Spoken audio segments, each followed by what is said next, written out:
ناظرین، ایران اور امریکہ کے درمیان موجود ڈیڈ لاک کا خاتمہ، اس پر کام اب شروع ہوا ہے، اور یہ شروع براستہ چین ہوا ہے۔ یہ کیا کہانی ہے میرے پاس، یہ کیا خبر ہے، یہ میں آپ کو بتاؤں گا۔ اور پھر یہ کہ دوحہ میں کیا ہونے جا رہا ہے، دوحہ قطر کا دارالحکومت دوحہ، وہاں کیا ہونے جا رہا ہے، اور پھر اس سے بھی آگے کہ کیا پاکستان اور پاکستان سے بھی پہلے سعودی عرب ابراہیم ایکڑ پر دستخط کریں گے۔ ان سب خبروں کے ساتھ میاں طاہر۔ دیکھیں، سب سے پہلے تو ہم اسی پہ آ جاتے ہیں، یہاں سے آخری بات جو ہے، یہ سب سے اہم بات ہے اس وقت پاکستان میں اسپیشلی، اور پوری دنیا میں، سعودی عرب میں بھی اس وقت تمام مسلمان جو ہیں وہ اس پہ بہت زیادہ ایک لحاظ سے سٹن، ایک مطلب وہ سکتے میں ہیں جب سے یہ جو ٹرمپ نے ایک شوشہ چھوڑا ہے کہ ان ملکوں کو، جس میں پاکستان کا نام بھی لیا ہے، قطر کا بھی، سعودی عرب کا بھی، تمام عرب ملکوں کا، اور یہاں تک کہ ایران کو بھی کہا ہے اس نے کہ اسے ابراہیم ایکڑ پر انہیں دستخط کرنے چاہیے، پھر آگے بات چلے گی۔ اور اس کا ایک میں بیک گراؤنڈ اگر آپ کو بتاؤں تو ابھی یہ کل کی بات ہے کہ نیتن یاہو کا ایک بیان سامنے آیا، اس نے کہا کہ یہ ایران کا تنازع اسی وقت ختم ہو سکتا ہے جب تک اس کو گارنٹی نہ مل جائے کہ ایران کی طرف سے کہ کسی قسم کی جو اس کو خطرات ہیں اس کی گارنٹی نہ حاصل ہو جائے۔ اب یہ جو گارنٹی ہے، جب ہم اس بیان کو پڑھ رہے تھے تو ہمیں اس وقت ہی شک پڑ رہا تھا کہ یہ گارنٹی جو ہے وہ کس طرح کی چاہتا ہے۔ یورینیم اور یہ ساری چیزیں جو ہے نا، وہ اسرائیل کا مسئلہ نہیں ہے، اس کا مسئلہ ابراہیم ایکڑ ہے۔ تو پھر اس کے بعد ہی فوری بعد ایک بیان آ گیا ٹرمپ کا، تو اس پر تمام مسلمانوں میں ایک تشویش کی لہر ہے، اور پوری دنیا کے مسلمانوں میں، اور پاکستان اور سعودی عرب میں خاص طور پہ۔ اور ظاہر ہے ایرانی بھی اس کو کسی صورت قبول نہیں کریں گے، لیکن ایران تو وہ کہتے ہیں نا کہ ہنوز دلی دور است، ایران کا معاملہ تو ابھی بہت دور ہے اس معاملے میں آنا، کیونکہ پہلے تو وہ اس سے اپنا اصل معاملہ تو وہ ٹیکل کر لے، پھر کہیں اس کو ابراہیم ایکڑ کا کچھ کہے تو کہے، وہ سننے کے موڈ میں بھی ہوں۔ تو یہ تو خیر اس نے بہت ہی پری میچور بات کی ایران کے حوالے سے، لیکن پاکستان اور سعودی عرب پہ اس نے بات کر کے تو ایک تشویش کی لہر دوڑائی ہے۔ اس کا فوری طور پہ رد عمل جو ہے وہ سعودی عرب سے آ گیا ہے، اور سعودی عرب نے کہا ہے کہ سعودی عرب کی جو پوزیشن ہے اسرائیل کے حوالے سے، انہوں نے کہا ہے کہ وہ تبدیل نہیں ہوگی، یعنی کہ وہ اپنی جگہ پہ ان کا موقف وہی ہے جو پہلے سے ہے۔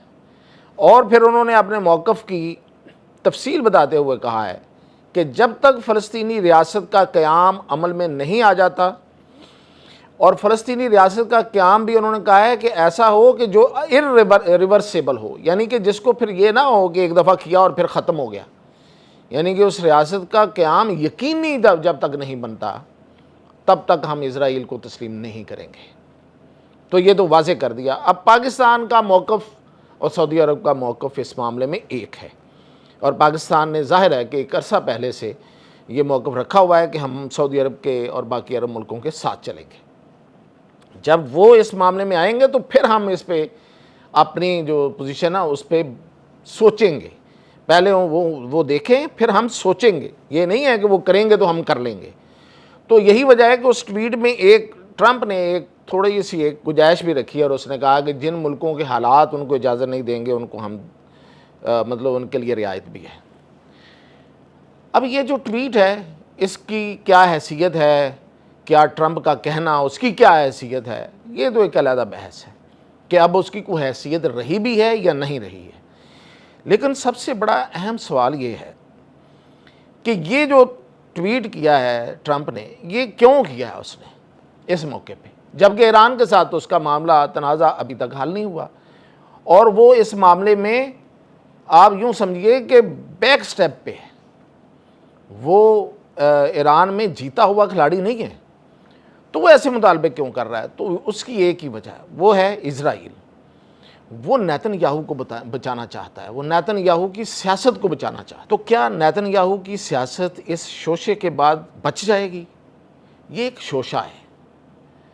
اس میں کوئی حقیقت نہیں ہے، یہ میں آپ کو بتا دوں، کوئی اس کو نہیں مانے گا، ایون قطر بھی اس کو ریفیوز کرے گا اور پبلکلی کرے گا، باقی ملک بھی پبلکلی کریں گے، اور اس معاملے پہ کوئی بھی نہیں آئے گا۔ یہ صرف اور صرف اس نے نیتن یاہو کی سیاسی حیثیت کو گرتی ہوئی اس کی جو ساکھ ہے اس کو بچانے کے لیے یہ کیا ہے۔ لیکن حقیقت کیا ہے؟ حقیقت یہ ہے کہ نیتن یاہو جو ہے وہ سیاسی طور پہ بہت گر چکا ہے، اس کی ساکھ بہت خراب ہو چکی ہے۔ اس کی وجہ یہ ہے کہ یہ جو جنگ ہے جو کہ چل رہی ہے، اسرائیل کی جنگ تو چل رہی ہے، کیونکہ اس نے ایران کے ساتھ جنگ بند ہوئی ہے، اس نے لیبنان میں جنگ ابھی جاری رکھی ہوئی ہے، اور اسی طرح غزہ میں۔ اس طویل ہوتی ہوئی جنگ نے جو اس کی معیشت پہ ایک بہت بڑا ڈینٹ ڈالا ہے، اس میں کوئی شک نہیں ہے۔ لوگ یہاں پہ آگے سوچیں گے کہ اسرائیل کے پیچھے تو ارب ہار ڈالر والے یہودی بیٹھے ہوئے ہیں، لیکن وہ ارب ہار ڈالر ایسے اٹھا کے تھوڑا دیتے ہیں۔ آخر ہر ملک کی اپنی ایک معیشت ہوتی ہے، اور اس کو اگر کوئی فیڈ بھی کر رہا ہو، کہیں سے اس کو انجیکشن بھی لگ رہا ہو، تو کتنے انجیکشن لگ سکتے ہیں؟ اب آپ دیکھیں کہ اس کی جو جنگ ہے اس میں اتنا بڑا ڈینٹ ڈلا ہے کہ اس کی جی ڈی پی جو ہے وہ 530 ارب ڈالر ہے اسرائیل کی، اور چند ہفتوں میں صرف اس جنگ کے اس کی تقریباً 500 ارب ڈالر کہہ رہے ہیں کہ وہ جل گئے۔ اس جنگ میں جلتی ہے نا چیزیں، تو اس جنگ نے اس کے 500 ارب ڈالر جلا دیے۔ یعنی کہ اس کا جتنا خرچ آیا ہے اس جنگ کرنے میں ایران کے ساتھ، اور اب وہ جو اس سے پہلے غزہ کے ساتھ کر رہا تھا، اور اب جو لیبنان کے ساتھ کر رہا ہے، تو اسرائیل کے اندر اس پہ بہت بڑی، اور باہر بھی جو یہودی سرکل ہیں ان کے اندر بھی ہے کہ یہ آخر اویل کیا کرنا چاہتا ہے۔ کیا یہ وہ سب کچھ جو ہمیں بتاتا ہے یہ اویل، وہ تو زائنسٹ کا پلان اپنی جگہ پہ ہے، زائنسٹ اس کے ساتھ ہے، لیکن سارے دنیا کے یہودی تو زائنسٹ نہیں ہیں، تو اس پہ بہت بڑا، تو اس لیے یہ جو اتنا بڑا سوال ہے اس پہ، تو میرا خیال یہ ہے کہ اس نے ٹرمپ کا یہ جو مطالبہ ہے یہ اگر پورا نہیں ہوتا تو اسرائیل میں سیاسی بحران اور معاشی بحران مزید بڑھے گا، اور اس سے اسرائیل جو ہے اس کی معیشت جو ہے وہ اجڑ جائے گی، یہ بات طے ہے۔ اب آتے ہیں اس پوائنٹ کی طرف کہ وایا چین، میں نے یہ کیوں کہا کہ وایا چین اس کا حل اب حل شروع ہوا ہے، میں نے یہ کہا۔ دیکھیں جو ملاقاتیں ہوئی ہیں صدر زی جن پنگ سے، چین کے صدر سے، اور ان کے وزیر اعظم سے، وزیر اعظم شہباز شریف اور فیلڈ مارشل کی، اس کے بعد آپ دیکھیں کہ فوری طور پہ اسحاق ڈار کو روانہ کر دیا گیا واشنگٹن۔ اب وہ دراصل چین کا پیغام لے کے گیا ہے اسحاق ڈار صاحب، اور وہاں جا کے وہ ڈسکس کرے گا کہ یہ چائنا اور پاکستان کا یہ موقف ہے، اس معاملے سے نکلنا ہے تو یہ صورت ہے۔ ایک خبر یہ بھی آ رہی ہے کہ ایران یورینیم کسی اور ملک کو دینے کے لیے تیار نہیں ہے، پہلے نمبر پہ تو وہ روس کو دینے کو تیار ہے، لیکن اس پہ امریکہ نہیں مان رہا، تو اب اس نے یہ رکھ دیا ہے، درمیان میں ایک شرط رکھ دی ہے کہ یہ یورینیم اگر ہمارے پاس نہیں رہے گی تو پھر یہ چین کے پاس جائے گی۔ تو اس لحاظ سے ہو سکتا ہے کہ چائنا نے اس پہ اپنی رضامندی کا اظہار کیا ہے، یا اس نے امریکہ کو اس جنگ سے نکلنے کے لیے کوئی فارمولا دیا ہے کہ بھئی نکلنا ہے، جان بچانی ہے، عزت بھی بچانی ہے، تو یہ طریقہ ہے۔ تو یہ پیغام لے کے گئے ہیں، اور اگلے ہی کچھ ایک دن میں یا 2 دن کے اندر یا اس عید کے فوری بعد